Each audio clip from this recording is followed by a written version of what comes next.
Well, I'm not sure what I'm able to bring.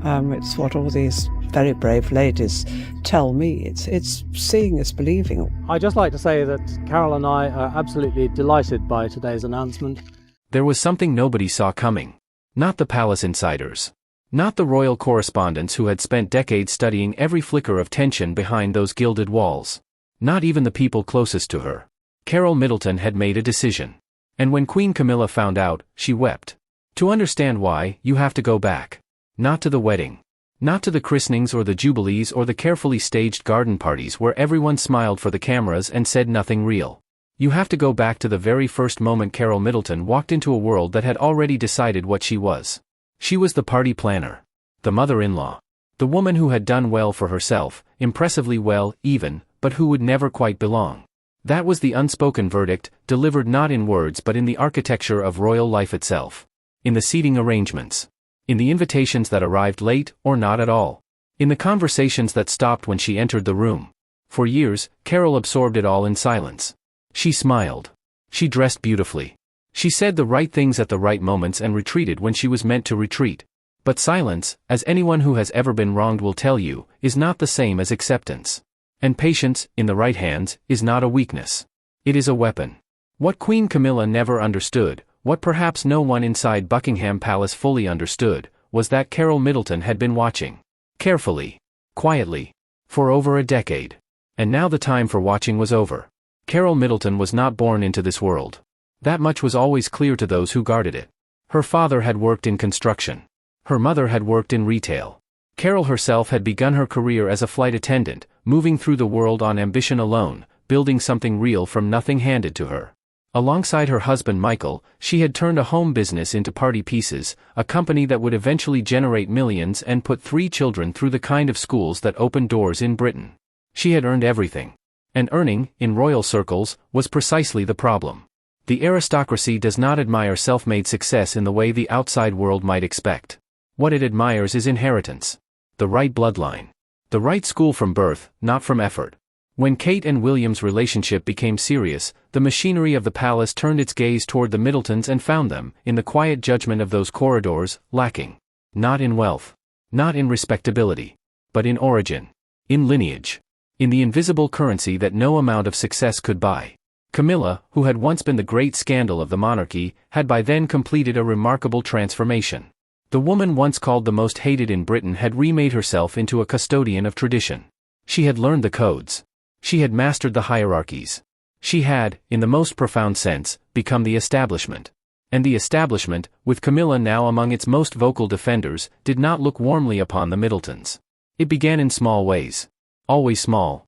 The kind of slights that are impossible to prove and therefore impossible to confront. At royal gatherings, Carole would find herself spoken past, looked through, acknowledged with the thin courtesy reserved for people whose presence is merely tolerated. Her ideas for the wedding, small personal touches, the kind of warmth that the Middleton family had always carried easily, were redirected, revised, quietly set aside. The message was never spoken aloud. It didn't need to be. Then came the children. When Prince George was born in July 2013, Carole arrived ready to be the grandmother she had always imagined herself becoming. Hands-on. Present. The kind of grandmother who turned up with food and stories and the particular love that only a mother-turned-grandmother can offer. Instead, she found schedules. Protocols. Royal nannies with authority over access that no amount of love could override. She stepped back. She rescheduled. She adapted. Because that was what was expected of her. But adaptation has its limits. By the time Princess Charlotte's christening arrived in the summer of 2015, something had shifted in Carole. Not visibly. Not dramatically. But something had hardened beneath the surface. She had planned a small private celebration for after the official ceremony, something intimate and warm, the kind of moment her family had always been good at creating.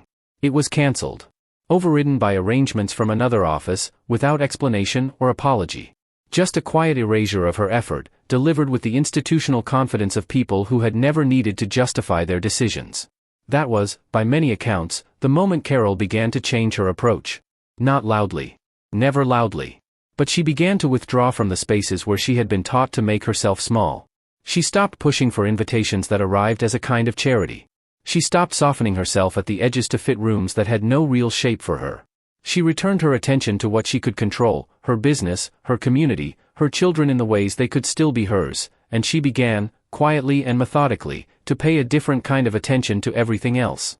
The sources who speak about what followed do so carefully, with the particular caution of people who understand exactly how significant it is. What Carole was building, during those years of apparent retreat, was not a case in any legal sense. It was something more personal than that. An architecture of awareness. A detailed, documented account of every shift, every cancellation, every pattern of exclusion that had shaped her experience of royal life. She noticed things. Not gossip. Not rumor. Details. Financial patterns that seemed slightly misaligned. Decisions made in the name of the institution that seemed to serve other interests. Charity distributions that moved in unexpected directions. A slow, systemic effort, she came to believe, to manage the Middleton family's proximity to Kate, to limit their influence over the future queen by limiting their access to her world. Whether Camilla was the architect of this effort or simply its most powerful champion is something no one has stated on record. But Carole, by the time 2024 arrived, had drawn her own conclusions. The moment that crystallized everything came quietly, almost mundanely. At an event in November 2018, celebrating Prince Charles's 70th birthday at Buckingham Palace, Carole overheard something she was not meant to hear. A remark, pointed, unhurried, delivered in the particular tone of someone who has never needed to whisper, about new money, and heritage, and the importance of knowing where one truly came from. No names. No accusations. Just an implication, hanging in the air, as clear as anything Carole had ever been told outright. She did not react. She never reacted. But she remembered. And she kept remembering, quietly, for years. By early 2024, the distance between Carole and Camilla had become visible to those watching closely. At Prince Louis's school concert in London, royal observers noted what was no longer there: the polite exchange of greetings, the side-by-side positioning, the managed warmth of two women maintaining appearances. Instead there was simply distance. Physical and unmistakable. William moved between them with the practiced ease of a man long accustomed to keeping peace between two worlds. But the gap between those worlds had grown too wide for easy bridging. And then came February 6, 2025. Carole arrived at Buckingham Palace on a cold morning without announcement and without press. No aides. No photographers. Just Carole Middleton, composed and unhurried, carrying a briefcase. Those who saw her enter described the same thing: a woman who had decided something, and had come to say so. What happened inside that meeting has not been officially confirmed. The palace issued nothing. But those close to the situation describe a conversation that was less a confrontation than a presentation. Documents, reportedly. Records. A timeline assembled with the precision of someone who had spent years waiting for exactly this moment. Camilla's reaction, by the accounts that have emerged carefully and consistently, was not what anyone expected. The woman who had survived scandal and public hatred and the long slow war of public opinion, that woman reportedly left the room visibly undone. One insider described tears. Another described a silence afterward that spread through the palace like weather. Senior aides were recalled. Meetings were postponed. Schedules shifted without explanation. For 10 days, Camilla largely disappeared from public view.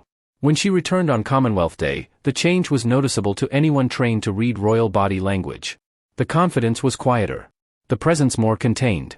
Something had shifted in the balance of that building, and everyone inside it knew it. Meanwhile, Kate moved. Not dramatically. Not in the way that headlines are built from. But structurally, visibly, in the language of palace geography that speaks louder than any statement. Her office was relocated, closer to the king's working rooms. Her engagements increased. Her voice carried differently in planning meetings. William deferred to her in ways that had not been observed before. The wardrobe changed too. Recycled outfits alongside couture. High street mixed with heritage.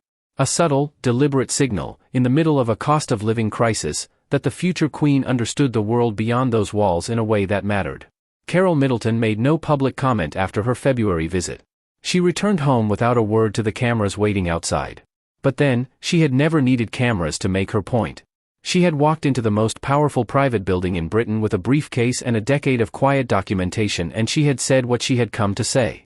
And the woman who had underestimated her, who had perhaps never quite believed that a flight attendant's daughter from Berkshire could represent any real kind of threat, had wept. Power in the monarchy, as Carole Middleton understood better than most, does not announce itself. It accumulates. It waits. It moves in the margins and the silences and the moments when everyone else has stopped paying attention. For 14 years, the palace had watched Carole and seen a mother-in-law. Decorative. Manageable. Beside the point. She had let them believe it. And now, in the corridors where whispers move faster than statements, the question is no longer whether the Middletons belong. The question, the one nobody inside those walls has yet been able to answer, is how far this goes. What else Carole knows. What she has yet to say.